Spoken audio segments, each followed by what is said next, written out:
আমরা নিজেদের সৌভাগ্যবান মনে করতে পারি। আমরা এমন একটি বিশ্বকাপ দেখছি যেখানে সব বড় স্টার আলো ছড়াচ্ছেন। লিওনেল মেসি এবং ক্রিস্টিয়ানো রোনালদোর লাস্ট ড্যান্স আমরা দেখতে পাচ্ছি হয়তো এই বিশ্বকাপে। আমরা দেখতে পাচ্ছি কিলিয়ান এমবাপে এবং আর্লিং হালান্ডের অসাধারণ একটা দ্বৈরথ।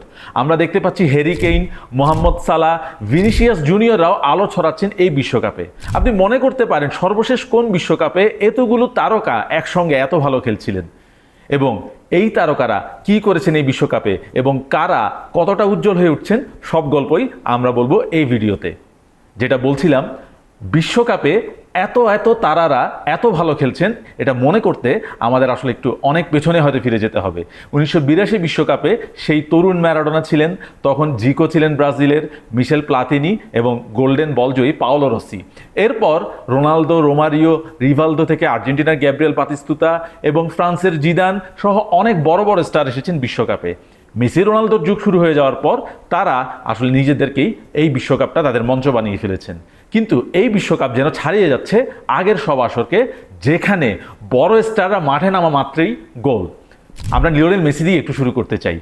39 বছর হয়ে গেছে, মাত্রই জন্মদিনটা সেলিব্রেট করেছেন আর্জেন্টিনার সতীর্থদের সঙ্গে, কিন্তু মেসির পায়ে যেন জাদু ফুরোচ্ছে না। আরও একটি অসাধারণ বিশ্বকাপ কাটাচ্ছেন, 5 গোল করে ফেলেছেন এবং ভেঙে ফেলেছেন এক বিশ্বকাপে মিরোস্লাভ ক্লোজার সবচেয়ে বেশি গোল করার রেকর্ড। লিওনেল মেসি মানেই যেন এখনও মাঠে নামলেই অসাধারণ কোনো মুহূর্ত। লিওনেল মেসি মাঠে নামা মানেই যেন জাদুকরের কোনো একটা অদ্ভুত জাদু। লিওনেল মেসি মাঠে নামা মানেই এখনও কোনো একটা চমক।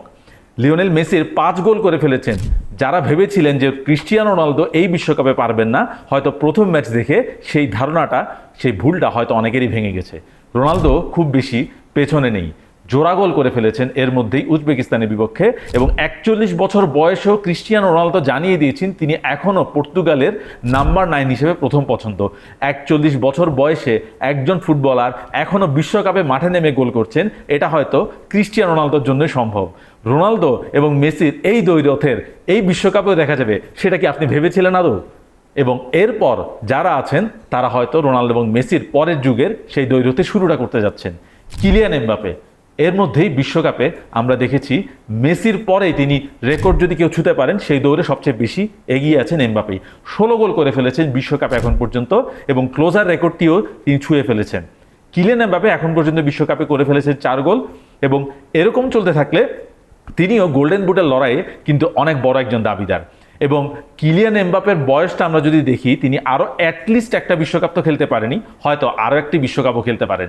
তাই মেসির রেকর্ডটি তিনি যদি শেষ পর্যন্ত ভেঙে দেন তাহলে খুব বেশি অবাক হওয়ার কিছু থাকবে না।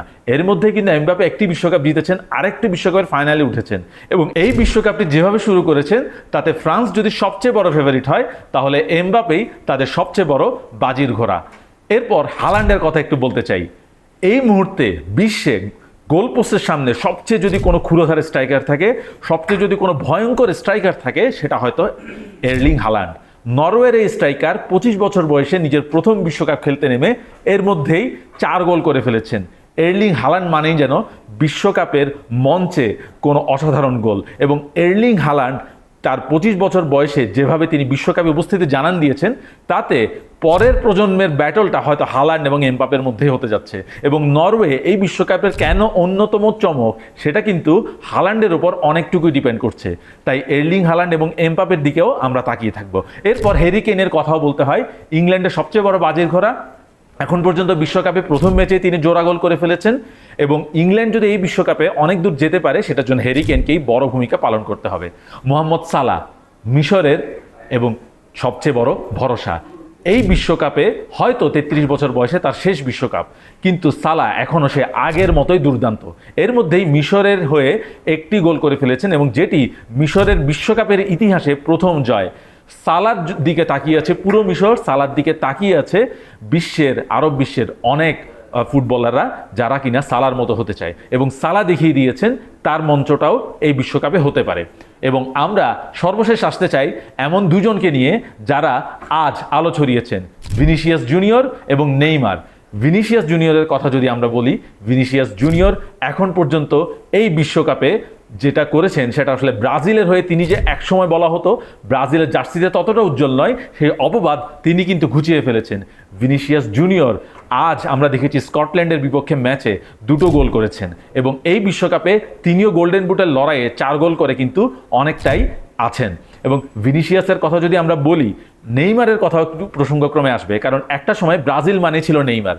সেই নেইমার এই বিশ্বকাপে খেলতে পারবেন সেটা হয়তো 2 মাস আগেও তিনি ভাবতে পারেননি।